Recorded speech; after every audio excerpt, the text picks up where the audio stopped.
D'abord, la revue de presse. Vous vous souvenez de la chanson de Téléphone, Argent trop cher, c'était en 1980. Ce pourrait être aussi le titre de l'Équipe et du Parisien ce matin qui consacre leur une au salaire des joueurs de foot en France. Alors, salaire moyen de Ligue 1, 50 000 euros par mois, a calculé l'Équipe. La palme de la palme, si je puis dire, pour Thiago Silva avec 1 100 000 euros. Je parle bien là d'un salaire mensuel. Attention, brut, pas net quand même. Le Parisien met en garde. Révéler ces salaires ne doit pas forcément être vu comme une pierre populiste dans le jardin de ses stars, une voix de plus dans le concert convenu du tous pourri, vous savez.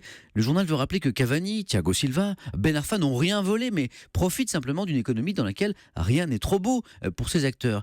Et rappelle aussi, le journal, que contrairement à des Apple ou des Google, le PSG paye des impôts, environ 170 millions d'euros cette année. Donc pour les caisses de l'État, il n'y a pas que la France qui profite de la généreuse grille de salaire du PSG, il y a l'État aussi.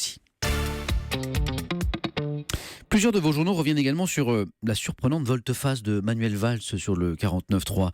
L'ancien Premier ministre qui en a usé et abusé et qui aujourd'hui devenu candidat en dénonce les effets pervers. Pour le Figaro, Valls renie son ADN. Obsédé par son objectif de rassemblement, l'ancien Premier ministre lisse son discours au risque de dissoudre sa propre identité politique et de se tromper de campagne. Le journal L'Opinion est plus sévère encore. On ne peut pas reprocher à un homme politique de faire évoluer son jugement, mais changer de pied si brutalement qu'elle discrédite le reniement comme programme, résume L'Opinion. Yves ? Ça mérite le prix de l'humour politique, je pense. Le voilà décerné par Yves ce matin.